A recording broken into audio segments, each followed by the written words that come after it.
Hi everyone, welcome back to the channel. आज हम पढ़ने वाले हैं क्लास 8 एनसीईआरटी का chapter 3 synthetic fibres and plastic. इस चैप्टर में हम पढ़ेंगे फाइबर्स होते क्या हैं, फिर हम देखेंगे सोर्सेज ऑफ फाइबर्स क्या हैं, उसके बाद हम जानेंगे सिंथेटिक फाइबर को डिटेल में, सिंथेटिक फाइबर के कुछ फेमस नाम भी पढ़ेंगे हम, फिर हम देखेंगे प्लास्टिक्स क्या होते हैं, प्लास्टिक्स कितने टाइप के होते हैं और प्लास्टिक्स की क्या कैरेक्टरिस्टिक और फीचर्स होते हैं। चैप्टर स्टार्ट करने से पहले let me tell you people something about this series. हम इस चैनल पे एएमयू और जामिया दोनों के 9th एंट्रेंस की प्रिपरेशन के लिए सारी वीडियोस अपलोड कर रहे हैं सारे सब्जेक्ट्स के। डिस्क्रिप्शन में आपको लिंक मिलेगी प्लेलिस्ट की अदर सब्जेक्ट्स के लिए, वहीं पे आपको टेलीग्राम चैनल का भी लिंक मिलेगा। सो टेलीग्राम चैनल वहाँ से ज्वाइन कर लें, आपको वहाँ पे सारे study materials, mock papers, previous year papers मिल जाएंगे। अगर आपको कोई भी डाउट होता है एंट्रेंस के रिगार्डिंग, सब्जेक्ट्स के रिगार्डिंग, चैप्टर्स के रिगार्डिंग, तो आप कमेंट सेक्शन में विदाउट हेजिटेशन टाइप किया करें। अभी हम स्टार्ट करने जा रहे हैं अपना चैप्टर। हमारा चैप्टर है सिंथेटिक फाइबर एंड प्लास्टिक्स। पहले हम देखेंगे फाइबर्स होते क्या हैं एक्चुअली।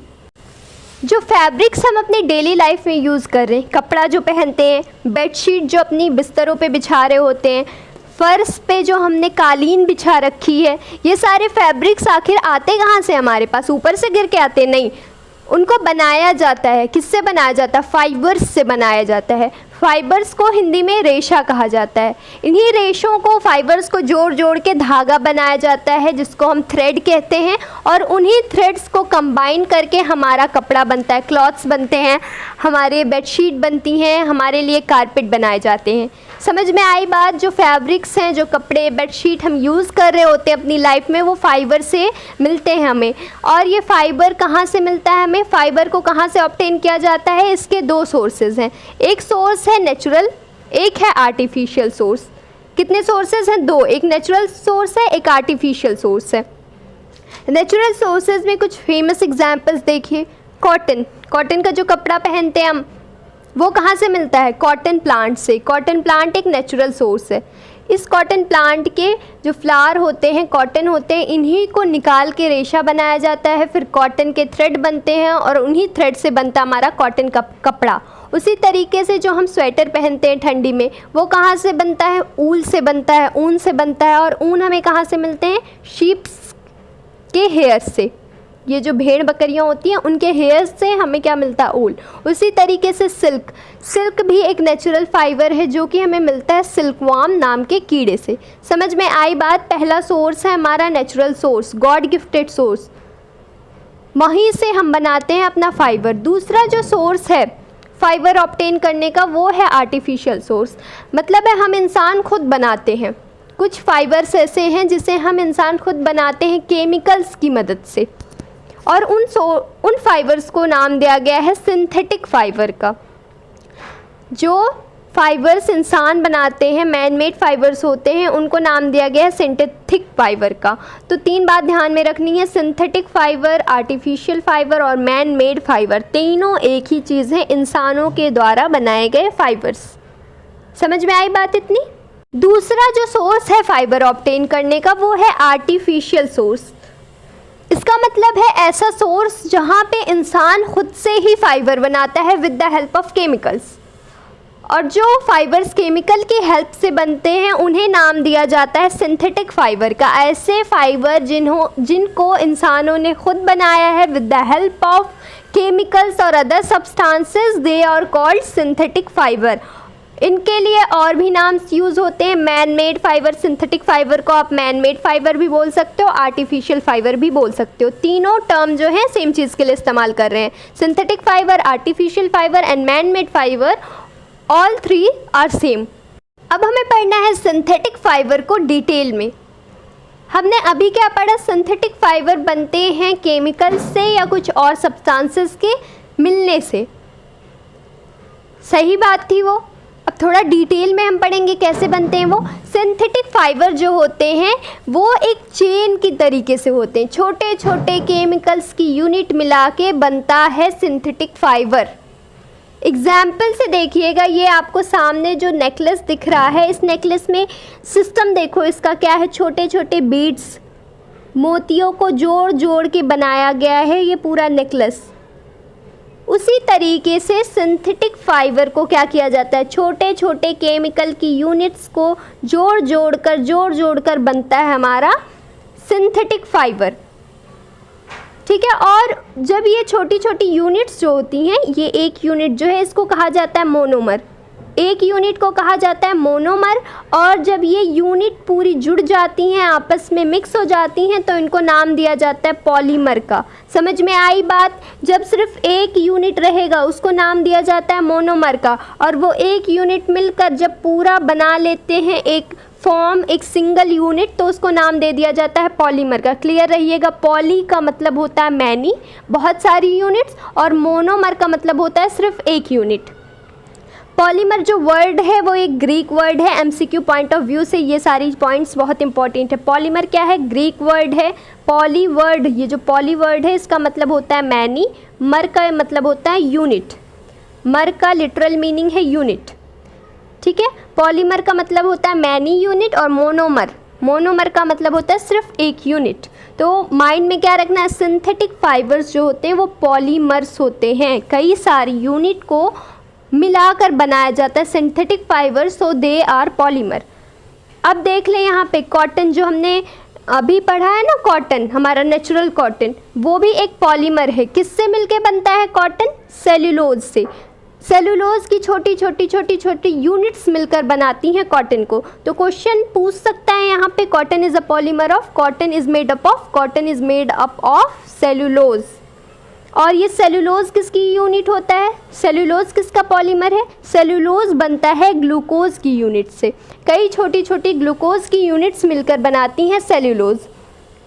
दो बात यहाँ से क्लियर रखिएगा, कॉटन जो है वो सेल्यूलोज से बनता है, cotton is a polymer of cellulose, और जो सेल्यूलोज है वो किससे बनता है? ग्लूकोज की यूनिट से बनता है। Simply we can say cellulose is polymer of glucose. Clear है इतना? आई होप क्लियर होगा। आगे देखते हैं हमारा क्या पॉइंट है। आगे हमें देखना है कुछ फेमस सिंथेटिक फाइबर्स। हमने सिंथेटिक फाइबर देखा ना, आर्टिफिशियल फाइबर जिसे हम इंसानों ने खुद बना रखा है। अब हम कुछ देखेंगे डिटेल में कुछ फेमस सिंथेटिक फाइबर। सबसे पहला सिंथेटिक फाइबर है रेयॉन। रेयॉन के पीछे की कहानी देखो। जो सिल्क है हमारा, रेशम जिसे कहते हैं, जब चाइना में इसको डिस्कवर किया गया, बनाया गया, चाइना में कपड़े बनने लगे सिल्क के, तो काफ़ी ज़्यादा फेमस हुए, बहुत ज़्यादा चल रहे थे सिल्क के कपड़े, और बहुत ज़्यादा महंगे भी आते थे, क्योंकि ये नेचुरल सिल्क जो था वो रेयर होता था, बहुत कम चांसेस में सिल्क के कपड़े मिलते थे, तो बहुत ज़्यादा महंगे कपड़े मिलते थे सिल्क के, लोग उसे अफोर्ड नहीं कर सकते थे। तो कुछ साइंटिस्ट ने आर्टिफिशियल सिल्क बनाने की कोशिश की, एक ऐसा सिल्क बनाने की कोशिश की जो सस्ता भी हो जाए और आसानी से मिल भी जाए। उन्होंने कुछ केमिकल में इधर उधर किया और उन्होंने बनाया रेयॉन। क्या बनाया? रेयॉन दिखने में बिल्कुल सिल्क के तरीके से होता है, बस फ़र्क ये है कि जो हमारा ओरिजिनल सिल्क होता है वो नेचुरल सोर्स से ऑब्टेन होता है, ओरिजिनल रहता है, लेकिन ये रेयॉन जो है ये आर्टिफिशियल सोर्स से बनता है और ओरिजिनल नहीं रहता। रेयॉन को आर्टिफिशियल सिल्क के नाम से भी जाना जाता है, क्योंकि इसकी कैरेक्टरिस्टिक बिल्कुल सिल्क के तरीके से होती है। क्वेश्चन बहुत पूछता है, which fiber is also known as artificial silk? Rayon is also known as artificial silk. Rayon को ऑब्टेन कैसे करते हैं? रेयॉन को बनाया कैसे जाता है? रेयॉन को बनाया जाता है वुड पल्प। वुड पल्प क्या होता है? लकड़ियों के अंदर का जो हिस्सा होता है, उनका पल्प जो होता है, उसमें कुछ केमिकल ट्रीटमेंट किया जाता है, केमिकल रिएक्शंस करके बनते हैं रेयॉन। दूसरा क्वेश्चन बनता है हमारा यहाँ से, rayon is obtained from, rayon कहाँ से ऑब्टेन किया जाता है? वो वुड पल्प से ही ऑब्टेन होता है। क्लियर है इतना? रेयॉन हमारा आर्टिफिशियल सिल्क है और इसको वुड पल्प से ऑब्टेन किया जाता है। सेकेंड जो फेमस सिंथेटिक फाइबर है वो है नायलॉन। नायलॉन को बनाया गया था 1931 में। नायलॉन को पहली बार कब बनाया गया? इन ईयर 1931।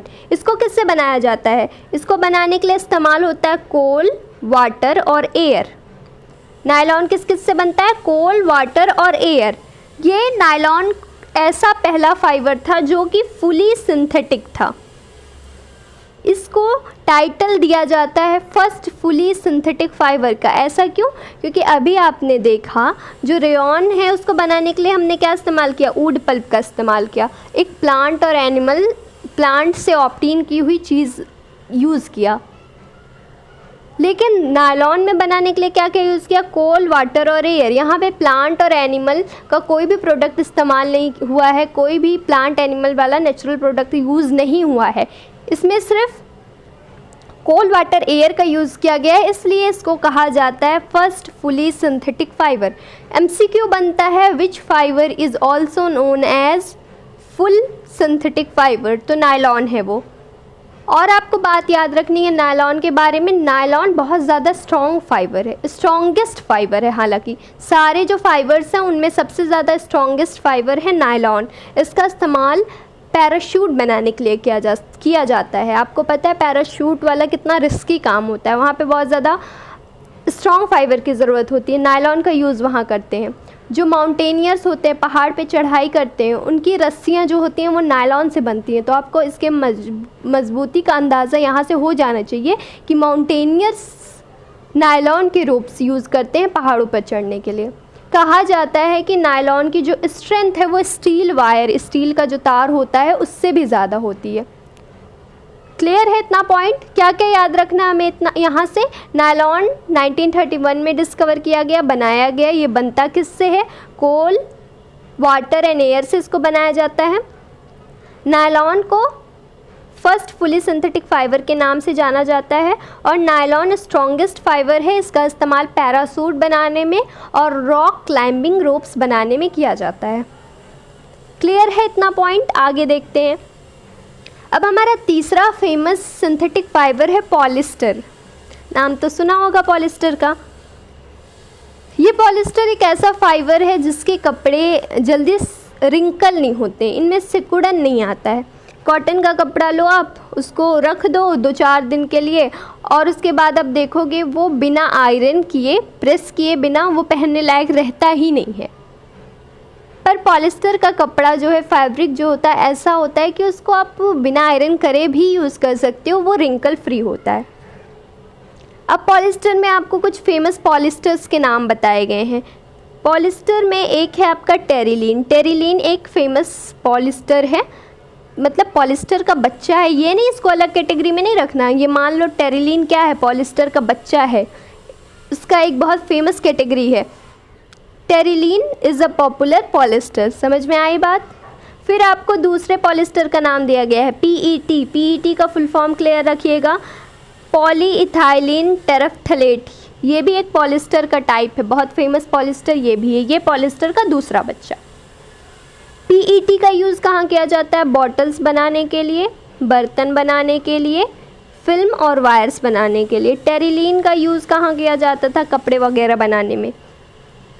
पॉलिस्टर बनता किससे है? पॉलिस्टर एक पॉलीमर है। पता होता है हमें कि सिंथेटिक फाइबर जितने भी हैं वो सारे पॉलीमर्स होते हैं। पॉलिस्टर किससे बना हुआ होता है? ईस्टर से। Polyester is a polymer of Easter. Easter क्या होता है? जो हमारे फल में स्मेल होती है ना, कोई भी फ्रूट आप खाते हो स्मेल आती है उससे। केक आप खा रहे होते स्मेल आती है केक से। इसमें क्या होता है? ईस्टर होता है। ईस्टर एक ऐसा केमिकल है जो खुशबू के लिए रिस्पॉन्सिबल रहता है, स्मेल के लिए रिस्पॉन्सिबल रहता है। तो पॉलिस्टर किससे बन रहा होता है? ईस्टर की रिपीटिंग यूनिट से। और ईस्टर क्या है? ईस्टर वो केमिकल है जिससे फ्रूट्स को उनकी स्मेल मिलती है। फिर आपको कुछ ऐसे कंबाइंड फैब्रिक्स के नाम दिए हुए, फाइबर्स के नाम दिए हुए। एक बार देख लो, पॉलीकॉट। पॉलीकॉट जो है वो किससे बना हुआ होता है? पॉलिस्टर और कॉटन मिला के पॉलीकॉट बनाया जाता है। पॉलीवूल भी एक फाइबर है। पॉलीवूल कैसे बनता है? पॉलिस्टर और ऊल को मिला के।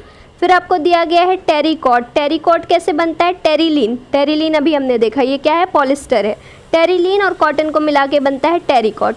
ये सारे MCQ पॉइंट ऑफ व्यू से बहुत इंपॉर्टेंट है। याद क्या क्या रखना है, टेरिलीन क्या है, terylene is a polyester. PET क्या है, PET इज़ अ पॉलिस्टर, इसका फुल फॉर्म क्या है वो भी ध्यान रखिएगा। पॉलिस्टर बनता किससे है, पॉलिस्टर बना है रिपीटिंग यूनिट्स ऑफ ईस्टर से। क्वेश्चन बन सकता है किस केमिकल की वजह से फ्रूट्स को उनकी स्मेल मिलती है, ईस्टर की वजह से। फिर क्वेश्चन आपका है पॉलीकॉट किससे बना होता है, polycot is a combination of polyester and cotton. फिर पॉलीऊल है, पॉलीऊल किससे बना हुआ होता है, polyester plus wool. Terricot is a combination of terylene and cotton. ये सारी रट्टा मार चीज़ें आपको याद रखनी है एग्ज़ाम के लिए। अब हमें नेक्स्ट फाइबर पढ़ना है एक्रिलिक। ठंडी आती है तो क्या करते हैं, हम स्वेटर पहनते हैं। उन स्वेटर्स में से कुछ स्वेटर्स तो नेचुरल ऊन से बने हुए होते हैं, हमारी मम्मियाँ बुन के देती हैं, और कुछ स्वेटर्स ऐसे होते हैं जो एक्रिलिक से बनते हैं, आर्टिफिशियल ऊल से। समझ में आई बात? अगर हम सिंपली समझे एक्रिलिक को एक वर्ड में, तो एक्रिलिक है आर्टिफिशियल ऊल। हमारी नेचुरल ऊल से मिलता जुलता एक ऊन बनाया गया है जिसको हम एक्रिलिक कहते हैं, और इसका इस्तेमाल स्वेटर बनाने के लिए करते हैं। बात में समझ में आ गई? आगे देखेंगे हम advantages of synthetic fibre. Synthetic fibre इस्तेमाल करने के हमारे लिए फ़ायदे क्या हैं? सबसे पहला फ़ायदा है भैया ये है बहुत चीप प्रोडक्ट, बहुत सस्ते में मिल जाता है हमें। अगर आप रियल रेशम ख़रीदने जाओ और रेयॉन ख़रीदो तो फ़र्क खुद ही समझ जाओगे। रेयॉन बहुत सस्ता मिल जाएगा और रेशम जो है रियल रेशम वो बहुत महंगा मिलने वाला है आपको। उसी तरीके से कॉटन के जो क्लॉथ्स होते हैं बहुत महंगे मिलते हैं। अगर आप उसी का मिक्स ले लो, कोई टेरिकॉट ले लो, ये सारे क्या होते हैं, चीप, सस्ते में मिल जाते हैं। तो पहली जो कैरेक्टरिस्टिक होती है सिंथेटिक फ़ाइबर का, या हम कह सकते हैं सबसे ज़्यादा जो फ़ायदा है सिंथेटिक फ़ाइबर यूज़ करने का, वो ये है कि सस्ते में मिल जाता है और जो हमारे जैसे गरीब लोग हैं वो अफोर्ड कर सकते हैं। फिर है सेकंड ड्यूरेबल, थोड़ा लंबा चलता है। नायलॉन देखा हमने स्ट्रॉन्ग फाइबर होता है, रेयॉन स्ट्रॉन्ग फाइबर होता है, तो ये फाइबर्स जो होते हैं थोड़ा लंबा चल जाते हैं, तुरंत फटते नहीं हैं। कॉटन के कपड़े थोड़े टाइम बाद फटने लगेंगे, लेकिन नायलॉन, रेयॉन, पॉलिस्टर ये सब जो हैं थोड़े स्ट्रॉन्ग फाइबर होते हैं तो ड्यूरेबल होते हैं, ज़्यादा दिनों तक चलते हैं। वैरायटी ऑफ कलर्स, ये जो आर्टिफिशियल क्लॉथ्स होते हैं, आर्टिफिशियल फाइबर्स होते हैं, इनमें हमें बहुत डिफरेंट कलर्स की वैरायटी मिल जाएगी, लिमिटेड नहीं होता है। खादी अगर आप लेने जाओ, खादी तो उसमें क्या होगा, सिर्फ एक ही कलर मिलेगा आपको, बहुत लिमिटेड कलर्स होते हैं। लेकिन जब आप आर्टिफिशियल फैब्रिक लोगे तो वहाँ पे आपको वैरायटी ऑफ कलर्स मिलते हैं। फिर फ़ायदा है ड्राई क्विकली, बहुत जल्दी सूख जाता है, हल्का होता है, लाइट वेट होता है ये सिंथेटिक फाइबर, तो इसके कपड़े जो होते हैं बहुत जल्दी सूख जाते हैं। रेडिली अवेलेबल, बहुत आसानी से मिल भी जाता है। सिंथेटिक फाइबर के जो फैब्रिक्स होते हैं वो बहुत ही आसानी से मिल जाते हैं मार्केट में, कोई रेयर चीज़ तो है नहीं कि मिलेंगी नहीं। तो इनका जो फिफ्थ एडवांटेज है वो है रेडिली अवेलेबल, आसानी से ये मिल जाते हैं मार्केट में। अब एक डिसएडवांटेज है, वन एंड ओनली डिसएडवांटेज है इसका सिंथेटिक फाइबर का, वो ये है कि ये हीटिंग बर्दाश्त नहीं कर पाते हैं, गर्मी नहीं बर्दाश्त कर पाते हैं। अगर आप आग के पास जाओगे ना सिंथेटिक फाइबर पहन के, तो वो कपड़े गर्म हो जाते हैं और थोड़े टाइम बाद अगर ज़्यादा उनको हीट मिलता रहे तो पिघलना भी स्टार्ट कर देंगे। उनमें ऐसा नहीं है कि वो हीट एब्जॉर्ब कर ले, थोड़ा रेजिस्ट कर ले हीट को, ऐसा नहीं होता है। वो हीट पाकर ही गर्मी या आग के पास जाकर ही पिघलना शुरू हो जाते हैं और बॉडी से चिपकने लगते हैं। इसलिए एडवाइस दिया जाता है कि जब आप किचन में काम कर रहे हो तो सिंथेटिक फाइबर्स को पहनना अवॉइड करो, क्योंकि गलती से ही भी अगर उसमें आग लग गई ना तो तुरंत बहुत जल्दी फैल जाएगी। इसलिए अवॉइड किया जाता है किचन में सिंथेटिक फाइबर्स को पहनने में। आगे हमारा क्या टॉपिक है, अब हम देखेंगे सिंथेटिक फाइबर जो बनते हैं, हमने देखा था केमिकल से बनते हैं, और केमिकल्स में ज़्यादातर जो यूज़ किया जाता है उनको बनाने के लिए वो पेट्रोल ओरिजिन के होते हैं। समझ में आई बात? जो सिंथेटिक फाइबर बनते हैं उनको बनाने के लिए ज़्यादातर जो रॉ मटेरियल यूज़ करते हैं हम, वो पेट्रोल ओरिजिन के होते हैं और वो होते हैं पेट्रोकेमिकल्स। अगर हम सिंपल एक लाइन में कहें तो सिंथेटिक फाइबर ज़्यादातर किससे बनते हैं, पेट्रोकेमिकल्स से बनते हैं। क्वेश्चन बन सकता है synthetic fibres are prepared by, option में अगर आपको पेट्रोकेमिकल दिया हुआ है तो बेझिझक मारिए, सिंथेटिक फाइबर ज़्यादातर बनते हैं पेट्रोकेमिकल से। इतना क्लियर है। इसके नेक्स्ट टॉपिक है हमारा प्लास्टिक। अब हम देखेंगे प्लास्टिक क्या होते हैं। जिस तरीके से हमने पढ़ा सिंथेटिक फाइबर पॉलीमर है, छोटी छोटी यूनिट से मिलके बनते हैं सिंथेटिक फाइबर, उसी तरीके से प्लास्टिक्स भी पॉलीमर होते हैं। ये भी छोटी छोटी यूनिट्स से मिलके बनते हैं। पहली चीज़ क्या माइंड में रखनी है, प्लास्टिक जो होते हैं वो पॉलीमर होते हैं, बहुत छोटी छोटी यूनिट्स को आपस में मिला के बनाया जाता है प्लास्टिक्स। अब आपको एक एग्जाम्पल दिया है पॉलीथीन। पॉलीथीन एक प्लास्टिक है जो बनता है ईथीन के यूनिट से, ईथीन की कई सारी यूनिट से मिलके बनता है पॉलीथीन। ये सारी बातें भूलना नहीं बच्चों, ये एग्ज़ाम में पूछ सकता है आपसे। पॉलीथीन जो है वो किससे बनता है, polythene is made up of ethene, बहुत सारी ईथीन मिलती हैं तब बनता है पॉलीथीन। आगे बढ़ते हैं। फिर अब हम देखेंगे टाइप्स ऑफ प्लास्टिक। प्लास्टिक को दो टाइप्स में डिवाइड किया गया है, एक होता है हमारा थर्मोप्लास्टिक और एक होता है थर्मोसेटिंग प्लास्टिक्स।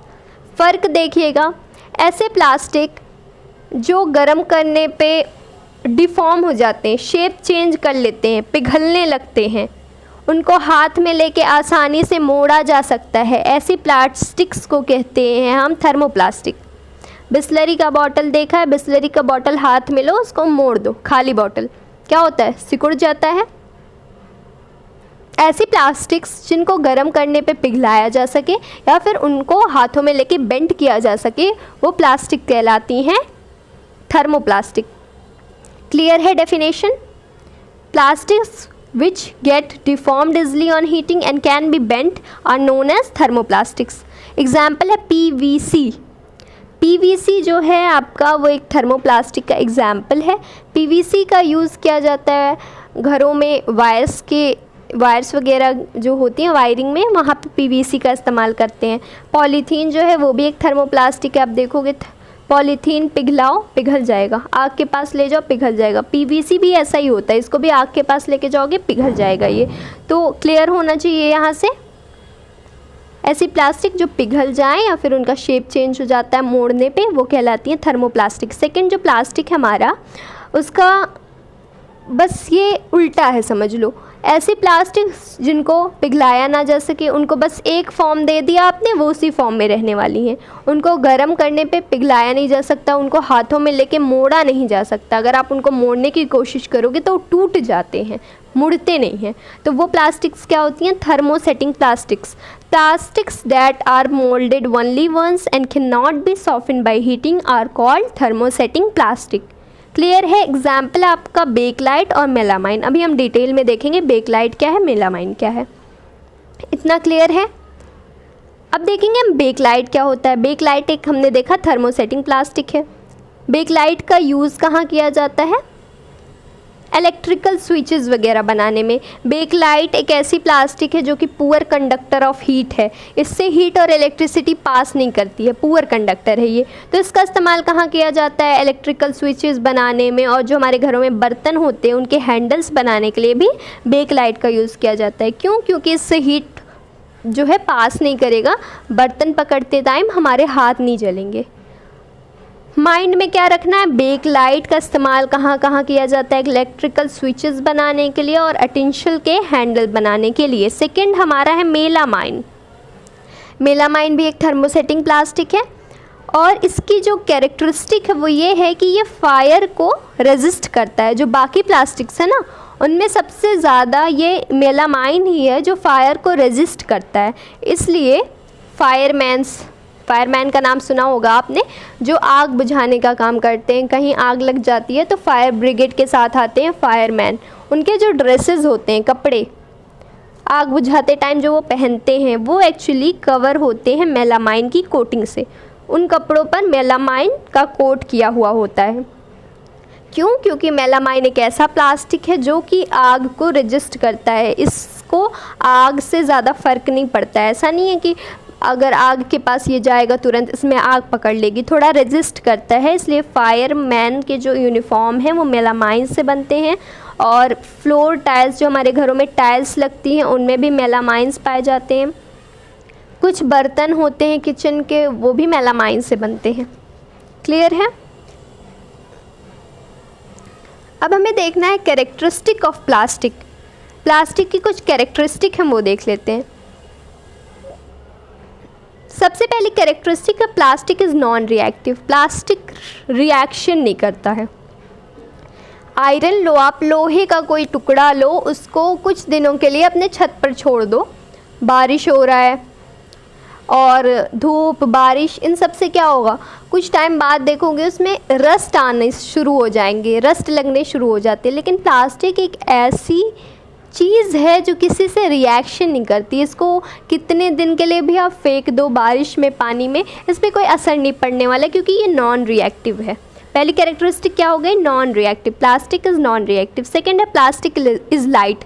प्लास्टिक का जो वेट होता है वो बहुत हल्का है। आयरन की चीज़ उठाओ, प्लास्टिक की चीज़ उठाओ, खुद रियलाइज़ होगा कितना लाइट वेट होता है प्लास्टिक। सेकेंड कैरेक्टरिस्टिक क्या है? Plastic is light weight. Third है plastics are strong and durable. सही है। प्लास्टिक्स जो होते हैं, कुछ प्लास्टिक्स, सारे प्लास्टिक की बात नहीं हो रही है, कुछ जो हल्के प्लास्टिक होते हैं वो वीक भी होते हैं। तो some plastics are strong and durable, काफ़ी समय तक चल जाते हैं प्लास्टिक, और वो ड्यूरेबल भी होते हैं। Plastics are poor conductor. Plastics जो होते हैं वो poor conductor of heat and electricity होते हैं। हमने इतने सारे पहले एग्जाम्पल पढ़ लिए कि क्लियर हो जाएगा ये पॉइंट। फायरमैन के कपड़े बनाए जाते हैं प्लास्टिक से, क्योंकि ये पुअर कंडक्टर ऑफ हीट है। इलेक्ट्रिकल स्विचेस वगैरह बनाने के लिए यूज़ करते हैं हम प्लास्टिक का, क्योंकि ये पुअर कंडक्टर ऑफ इलेक्ट्रिसिटी है। तो क्या हमें क्लियर हुआ? पुअर कंडक्टर ऑफ इलेक्ट्रिसिटी और हीट होते हैं ये प्लास्टिक्स। इतनी बात क्लियर है?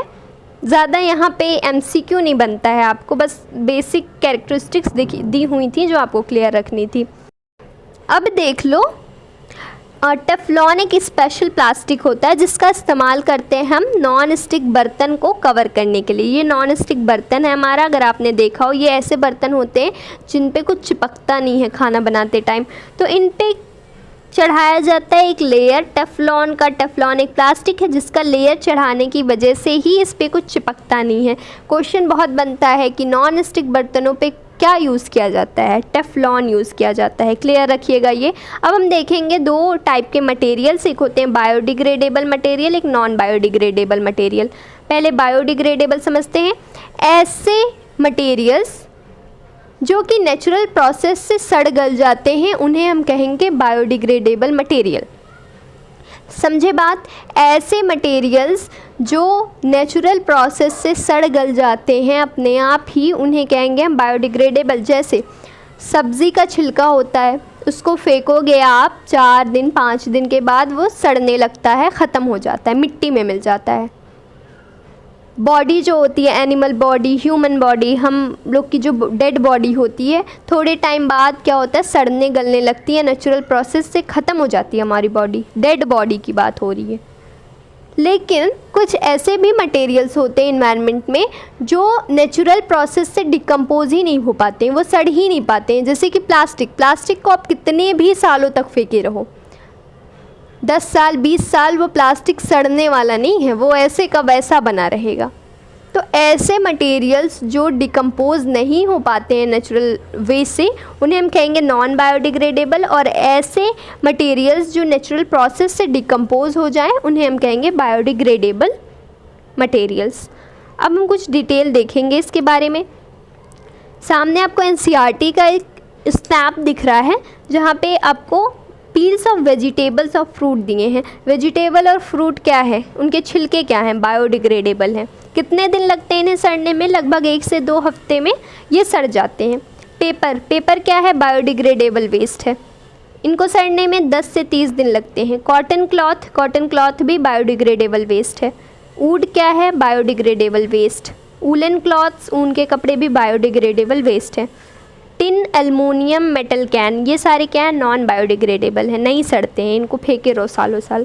प्लास्टिक बैग्स क्या है, नॉन बायोडिग्रेडेबल। अब हम क्यों बता रहे हैं आपको, है वही नहीं, सुन के कान से निकाल नहीं देना है, इसको दिमाग में रखना है, एमसीक्यू बन सकता है। प्लास्टिक बैग्स क्या हैं, नॉन बायोडिग्रेडेबल। टिन क्या है? Non biodegradable. तो माइंड में रखिएगा कि बायोडिग्रेडेबल क्या होते हैं, नॉन बायोडिग्रेडेबल क्या होते हैं। एक बार इस चार्ट को अच्छे से देख लीजिएगा और याद कर लीजिएगा। अब हमारा लास्ट टॉपिक है प्लास्टिक्स जो होते हैं। हमने देखा कि वो नॉन बायोडिग्रेडेबल हैं, वो सड़ते नहीं हैं, सालों साल नहीं सड़ेंगे, तो नुकसान होगा ना, इससे हमारे इन्वायरमेंट को नुकसान होता है प्लास्टिक से बहुत ज़्यादा, क्योंकि ये सड़ते ही नहीं है, इसको आप फेंके रहो ऐसे ही रहेंगे ये। तो हमें अवॉइड करना चाहिए प्लास्टिक को यूज़ करने से। इसके लिए 5R प्रिंसिपल बहुत फेमस है। 5R प्रिंसिपल ये एक ऐसा प्रिंसिपल है या एक ऐसा रूल है जिसे हर इंसान को फॉलो करना चाहिए, हर रिस्पॉन्सिबल सिटीज़न को फॉलो करना चाहिए अपने एनवायरनमेंट को बचाने के लिए। क्या है इस प्रिंसिपल में? पहले R का मतलब है रिड्यूस, कम यूज़ करें, रिड्यूस करें, कम करें अपने प्लास्टिक के यूजेस को। फिर सेकंड है रीयूज़, अगर आपने एक बार प्लास्टिक यूज़ किया है तो कोशिश करिए उसका रीयूज़ करें। जैसे अगर आपने प्लास्टिक के कोई डब्बे में, बॉक्स में कुछ लेके यूज़ किया है, मतलब उसका कोई सामान आया हुआ तो अब उस बॉक्स को उठा के कबाड़ में नहीं फेंक दो, कोशिश करो उस बॉक्स का दोबारा कहीं रीयूज़ कर लो, उस बॉक्स में प्लांट लगा लो, प्लांटिंग कर लो। वरना आपको कोई क्राफ्ट आइडियाज़ आ रहे हो तो उससे उस बॉक्स को रीयूज़ करो। पहला प्रिंसिपल क्या था? रिड्यूस। पहले R का मतलब था रिड्यूस, प्लास्टिक का कम यूज़ करना है। सेकंड R का मतलब है रीयूज़, प्लास्टिक को रीयूज़ करते रहना है। फिर हमें रिसाइकिल करना है। रिसाइकिल का मतलब है जो हम कबाड़ वाले को दे देते हैं, प्लास्टिक बेच देते हैं और वो फिर दोबारा से जाके रिसाइकिल होते हैं फैक्ट्रीज़ में और दूसरी नई चीज़ें बन के आती हैं। तो रिसाइकिल करते रहना है, रिकवर करना है, प्लास्टिक को रिकवर करते रहना है और रिफ्यूज़ करना है, मना करना है, प्लास्टिक को यूज़ करने से मना करना है। ज़्यादा से ज़्यादा कोशिश करिए कि प्लास्टिक यूज़ करने से रोकें हम अपने आप को। ये थे हमारे 5R प्रिंसिपल्स और ये था पूरा चैप्टर। याद रखने वाली जो चीज़ें हैं MCQ पॉइंट ऑफ व्यू से, वहाँ पे फोकस ज़्यादा करिएगा। टेफ्लॉन, पॉलिस्टर्स की कैटेगरीज जो हमने पढ़ रखी हैं, रेयॉन के अदर नाम, ये सारी चीज़ें MCQ पॉइंट ऑफ व्यू से इम्पॉर्टेंट है। प्लेलिस्ट की लिंक आपको डिस्क्रिप्शन में मिलेगी, वहाँ पे इम्पॉर्टेंट क्वेश्चंस मिलेंगे इस चैप्टर के, वो सारे देखते रहिएगा। साथ साथ चैप्टर पढ़ने के बाद इम्पॉर्टेंट क्वेश्चंस चैप्टर के ज़रूर देखिएगा जिससे आपकी प्रैक्टिस हो, ठीक है। तो ये चैप्टर हमारा कंप्लीट है। मिलते हैं नेक्स्ट वीडियो में। Thank you for today.